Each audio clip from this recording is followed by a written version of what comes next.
Yes, good morning all. Am I audible? Yes, sir. Yes, sir. Yes, sir.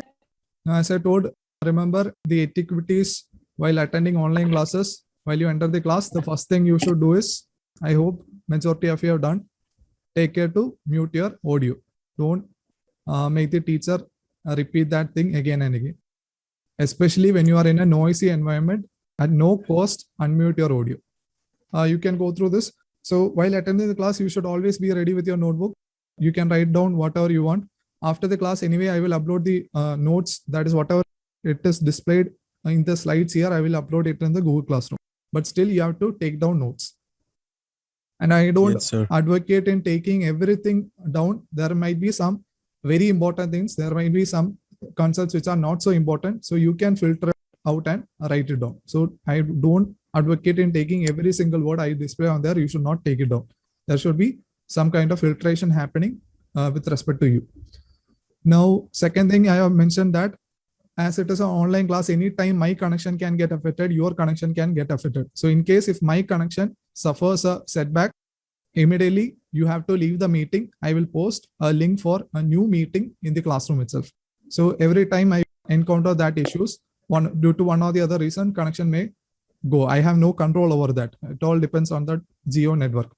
So if such things happen, don't waste time. You can right away leave the meeting. I will post a link for new meeting in the classroom. So that's just a reminder for you. Fine? Yes, sir.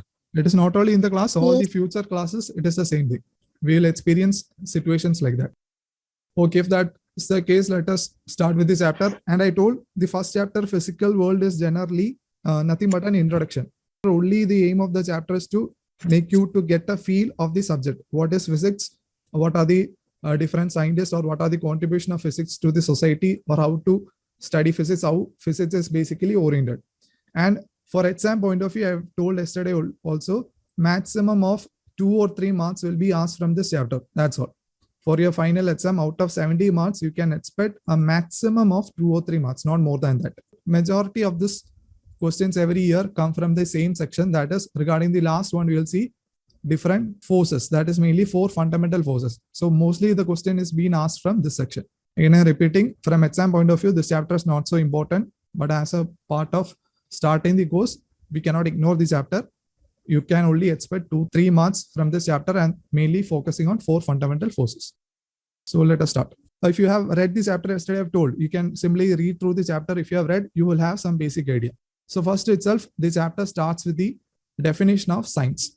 So we know physics is nothing but a branch of science. Science itself have a number of branches. Yes or no? Can you name any other branches other than physics? Name a few branches other than physics. Chemistry. Yeah, chemistry. Biology. So you all know that, and we have been studying each subject by subject over the past years. So first of all, it is just a basic definition for science, and it is nothing but the word science have come from the Latin word scientia. And whenever you write a word in Latin, you should write in italic form. That is why it is written that. To know something, that is the actual meaning of the word scientia, from which the word science have been derived. Now, as a definition point of view, you have this definition. It is a systematic attempt to understand how nature works. So if we need to understand how our nature works, we try to study it. And that attempt to study it, we call it as science. And how it is done? First, we need to observe it. We need to observe or gain knowledge. Then we need to, based on our observation, we need to predict something. And if the prediction is right, you can stick on with it. And if your prediction go wrong, you need to modify it. And if possible, we need to control whatever natural phenomena happening, we will try to control it. So this is what basically science is about. Again, what is science? It is an attempt to study the nature or the phenomena or processes happening in nature. That is phenomena. And if possible, we will try to control it, because controlling will give us a lot of advantage over other beings or for our personal gains. Fine. And we have devised a method for this science. So if you are interested in science, you cannot do science the way you want. We have socially or internationally accepted certain methods that you should follow if you want to practice science. And that method or methodology, you call it as scientific method. And if you go through the textbook, they are given step by step each method. So all these things just focus, no need to study or write it down, nothing. Just watch it like a film or just watch like Instagram reels. Just watch it, leave it out, nothing else. I will tell which points you should focus. No questions will be asked like what is science. Don't expect like that. So give only that much importance. And in between, if you want to ask anything, you can ask. Fine. So the word science means to know something. And I told to practice science, you should have a method known as scientific method. And there are certain key points you should remember with regard to scientific method. They are this much steps. You can count how many number of steps. First one, you should do systematic observation. So if you want to study science, the first and foremost thing is you should be a good observer. And what you should observe? Tell. Should you observe boys? Should you observe other boys or girls like that? What you should mainly observe? Here we are observing the nature. Yeah, nature. So you should look around and you should observe. So if you don't have that tendency to observe, you cannot practice science. So this is the foremost or prerequisite to practice science. You should be a good observer. Now, once you observe comes the second one. That is, you should be able to come up with a very interesting experiments. That is, to test the observation or to test the validity of observation, you to devise certain experiments. Now, these experiments will produce certain results. Based on that, you should reason your observation. That is, we should find some kind of logic to our observation. That is the next step. Now, after you find a reason or logic, you can put it into mathematical form. That means equations. Always, what is the importance of equation? Equations, suppose I've told yesterday also I've told, if I write this equation like F is equal to MA, actually you can go on writing paragraphs and essays regarding to this. But instead of writing an essay or paragraph with this, how many symbols are there? 1, 2, 3, 4. 4 symbols, it simplifies a majority of idea. So with mathematical modeling, what you can do? You can compress the high set of information into a single sentence or formula. That is the idea. So mathematical modeling is very important. That is why we have so many formulas and equations in physics. Because if you see a single equation, that gives us a multitude of idea. Here, what does this equation gives? Actually, the 3 laws of motion can be explained from this single equation. F is equal to ma, meaning the force is directly proportional to mass and acceleration. If there is no acceleration, if acceleration is 0, there is no force. Like that, you will get a multitude of ideas seeing an equation. So that is a very, very important step. Fine. And next you have verification. So once you come with a model, so you have came up with an equation, but every time you need to verify. That is, we will see whether this equation is valid in India. If it isn't valid in India, it should be obviously valid in America. We'll see validity of it outside Earth, and if possible in other planets. So all this different places will try to verify whether this theory is or model is right or wrong. Fine. Then finally, if it is right, we will formulate it as a hypothesis. That is, we assume that this thing is to be true and we will declare it as a hypothesis. So these are the main steps with regard to scientific method. Scientific method. Again, just go through that. If any doubts in any step, ask it first. So to practice science, you need to take care of this thing. Any random person interested in science cannot come, say anything or claim that they are scientists. No. If you want to be a scientist or if you want to practice science, there are certain steps you need to follow, and these are the following steps. Clear? Yes or no? Yes, sir. Every time this step is very important, their verification. So tomorrow, suppose I have a theory A. We are now in 2021. Now in 2021, I proposed this theory and everyone agreed to that. Everyone agreed that this theory A is true. But in 2025, some other person came out of nowhere and told that this actual theory is wrong. And he came up with a new theory. And if you do experiments and if the experiments support this theory, we will immediately discard A. No one will ever need to remember about A anymore. We will only focus on what? Theory B. So what is the actual conclusion there? There is no definite authority in science. There is no definite authority. Every time science is changing. Every time science is changing. You can question anyone, anything. That is the most beauty or important aspect regarding science. Science has no definite authority. But in case of, if I talk about religion or law, no citizen can question a law. Or in religion also, you can question what? If you accept that there is a God, you cannot question God. But in science, it is the exact opposite. There is no authority like law or religion. Anyone can question anything around. So that is what makes science more beautiful. And that is why many people are interested in it. They want to question it. They want to find something new. So if you are good enough, you can add something new to science. Fine. So this is a major characteristic. So as a result of the scientific method, major takeaway is that you should understand in science, there is no definite authority. And one classic example is that, do you remember the chapter structure of atom in class 9? Yes or no? That is a classic example for this thing. That is no authority. Do you remember the chapter structure of atom? Yes or no? Yes. In structure of Yes, atom, sir. you have studied different Yes, models of Yes, sir. different models of atom. And can you tell who came up with the first model of an atom? Who came up with the first model of an atom? J. Thomson. No, before Thomson, you have this person. He told atoms were indivisible. Dalton. Yeah, John Dalton. So Dalton. John Dalton came up with an atomic theory, right? And he thought that if I take a piece of atom, you cannot divide this atom. That is what Dalton told. But is this true? No. No. But during that time, we believe that this is true because no other person came up with another theory. Only Dalton proposed that atom is indivisible, and many people during that time thought it was true. But now, later, when J.J. Thomson came up with his model of an atom, we discarded this thing. We didn't ask Dalton for permission, sir, whether can I discard it, or J.J. Thomson came up with something new. Could I answer? No, we immediately discarded. Why? Because J.J. Thomson had strong experimental evidence for his theory. But is J.J. Thomson's theory final? Yes or no? What is J.J. Thomson's model called? It is called by different names. Do you recall? Plum. Yeah, Plum it is pudding known as model. plum pudding model, watermelon model, anything. Number of names you can give. So is J.J. Thomson's theory final, or is that what we accept now? Yes or no? No. No. Yeah, after J.J. No. Thomson came home, if you remember, after J.J. Thomson came Rutherford, and we accepted his theory. And when Rutherford was proved wrong, we went for Bohr's model of an atom. So every time you can see the basic science is kind of changing. It is kind of changing. It is not constant. It is not constant.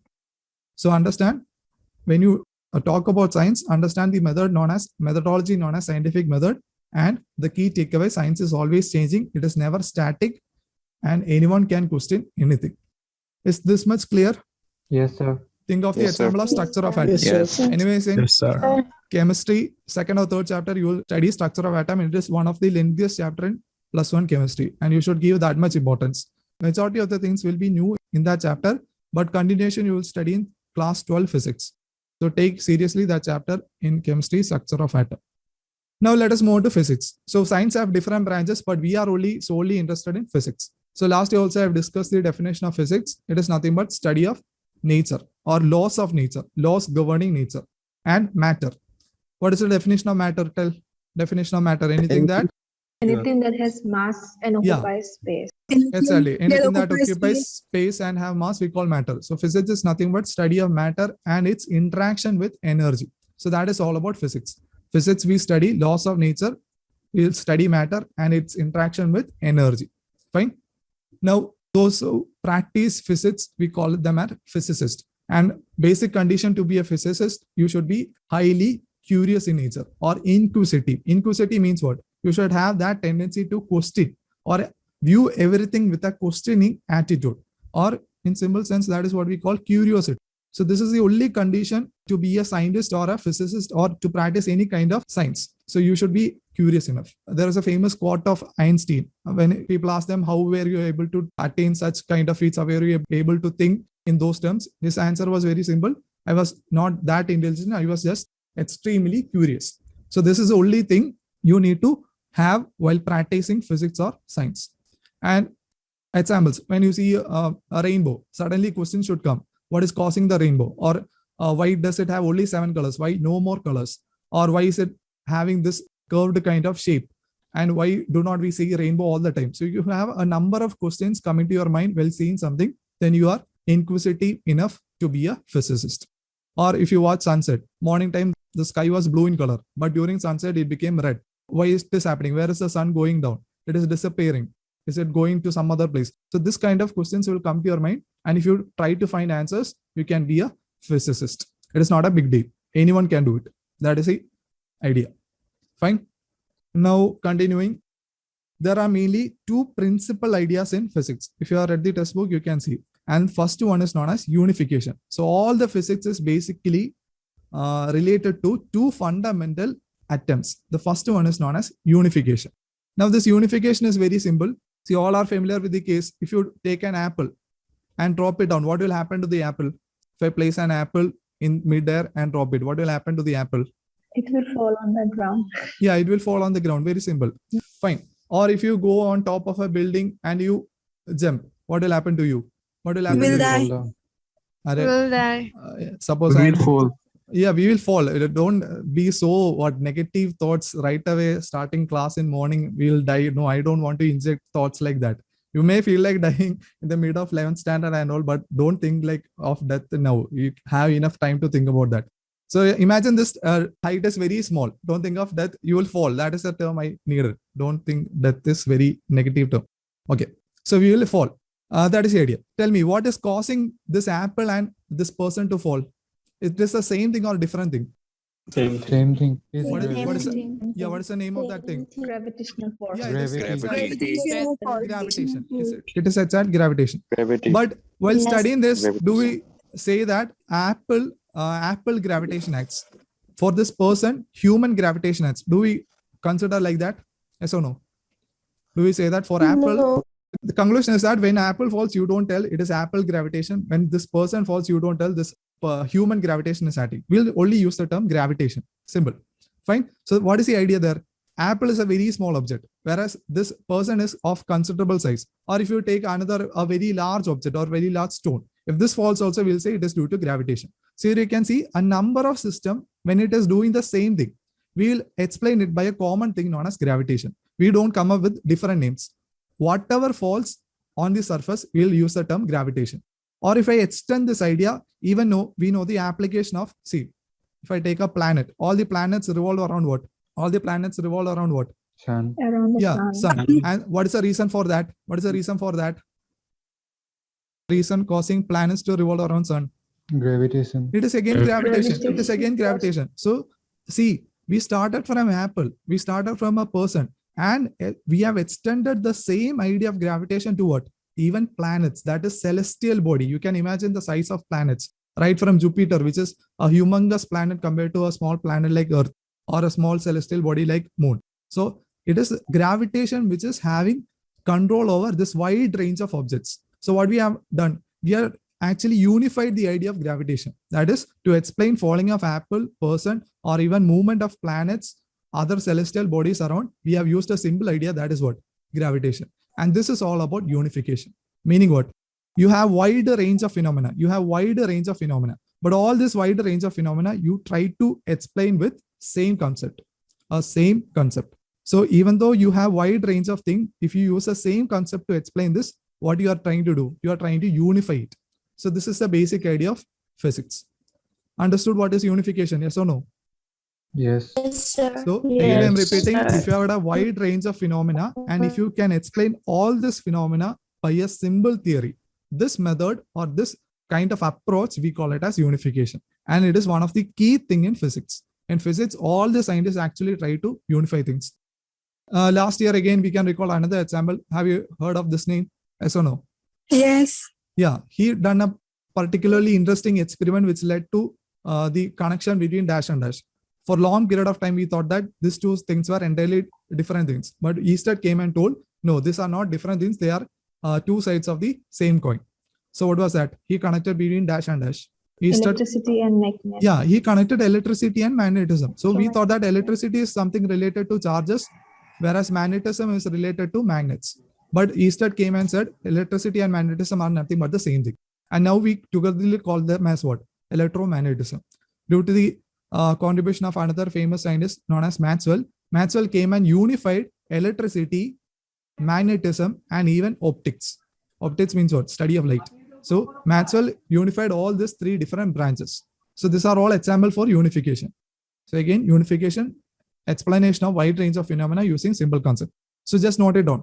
This is the first thing I'm telling you to note it down. So give the subheading, chapter heading, physical word.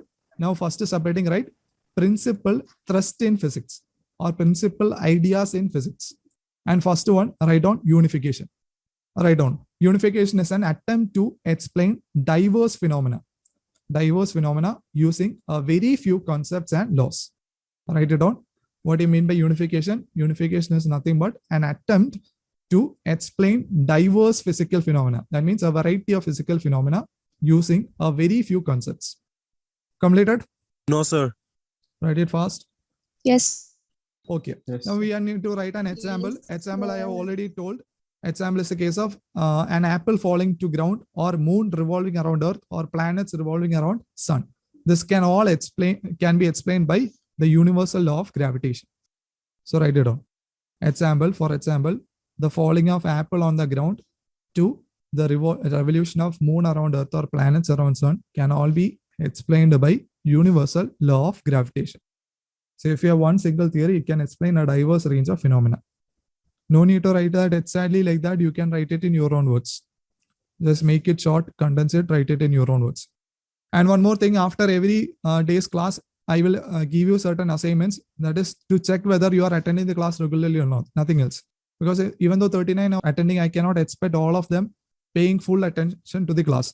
Because you are attending the class in your mobile and you have constant WhatsApp messages coming from your classmates now who are studying with you or some other people. So you have chances for diverting your attention, or some people used to go on watching reels and all during the class. So better to avoid that. Once you are attending in a class, give full attention to that. Otherwise, don't attend it. You go enjoy that time. So that will be more beneficial. If you are deciding to attend a class, give full attention to that. So after every class, I will give certain assignment. Most common thing is I will ask to upload that daily notes in the Google Classroom. Daily notes. And if you submit daily notes, you have to click photos of your notebook, upload it there. That's all. Fine. Or in some cases, when we start studying numericals, I will give 1 or 2 numericals. Very simple thing. Based on daily topic, I will give 1 or 2 numericals. You have to solve it. You have to solve it and upload. So these are the most thing you have to do after class. For submitting daily notes, there is no extra time. Only time you take it for clicking 2 photos and uploading. If your upload speed is good, that is not at all a worry. Fine. Otherwise, numericals. That is when we start to study word problems. I will give numericals. You have to solve it and upload. Okay. Now, second idea. With that second idea, we'll stop today's class. So first principle thrust is unification. Now, second one, it is even more important. It is known as reductionism. Write it down. Second one, it is known as reductionism. Second principle thrust in physics, it is known as reductionism. Now, from the word itself, you know, we are going to reduce something. Simplest idea, suppose you have seen a wall. Now, when you see a wall, if it is painted, you kind of see a large structure. Yes or no? When you see a wall, it is a very large structure. But if I want to study the wall, I can consider it to be what? A collection of, every wall is made up of what? A collection of? Bricks. Yeah, bricks. Bricks. So if I want to study the wall, Bricks. what I focus? Instead of studying the wall as a whole, I will focus on this individual brick and will study the brick. So this idea is known as reductionism. Meaning what? If you want to study a large system, we don't directly study the large system. We will see what are the constituent particle of this large system. And we will separate that constituent particle and study it. So this idea is known as reductionism. So what do you mean by reductionism? If I want to study a large system, you don't directly go and study it. You will focus on a very small area. Then we'll study it first. Even though it is not physics, in biology. In biology, to study a living organism, what do you do? First, you study from what? Cells. Structure of cell, cell organelle, what are the function? Then only you fully understand what? Organ system, how an organism function. Then we'll focus on how population function, species, evolution. So we all will start from a fundamental level.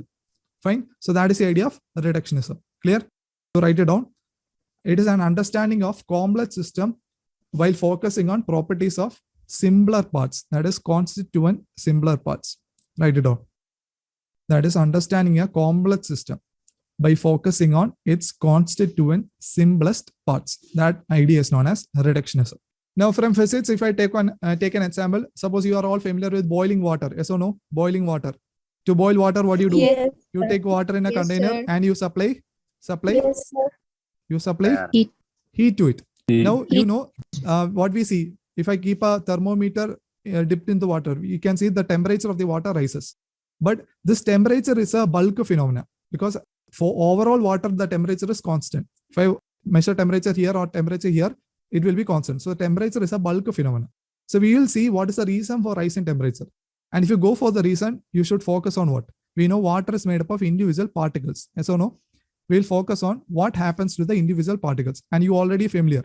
In a case of liquid, are the constituent particles stationary or moving? In liquid, if I take a liquid, are the constituent particles stationary or moving? Moving. Yeah, they are moving, constantly moving. Now tell me, what if you supply heat to them? What will happen to their movement? If you supply heat to them, what will happen to their movement? Will they move fast or slow or remain the same? Faster. Yeah, they will Faster, start to slower. remove faster because you are supplying energy. So you can see the system has to move fast. And something move fast, are you familiar with the term, this one, KE, which is a short form for which energy? Kinetic energy. Yeah, so tell me, Kinetic if you energy. move fast, what will happen to your kinetic energy? If you move fast, what will happen to your kinetic energy? It will increase. Yeah, it will increase. So to study the increase in temperature, we'll focus on what? What happens to the individual particle. Now we understand that if temperature increases, it is due to increase in kinetic energy of individual particle. So this is idea is known as reductionism. I told, if I took a water in a beaker, if you heat it, you see temperature rising. And I told temperature is a bulk phenomenon, a large scale phenomenon. But to understand how is this temperature increasing, you will focus on individual particles. And we saw that individual particles kinetic energy is increasing, and that is causing the increase in temperature. So this idea we call reductionism. Clear? Is that clear? Yes. Yes, sir. Yes. So Yes. write down that Yes, sir. example, write down that as an example, write it down. Last day I told thermodynamics is the study of what? Transfer of heat. If you study about dynamics or transfer of heat from one system to another, that study is known as thermodynamics. So here you can see in thermodynamics, we deal with bulk system. One example is temperature of the system. But we actually understand that temperature is nothing but average kinetic energy of individual molecules of the system.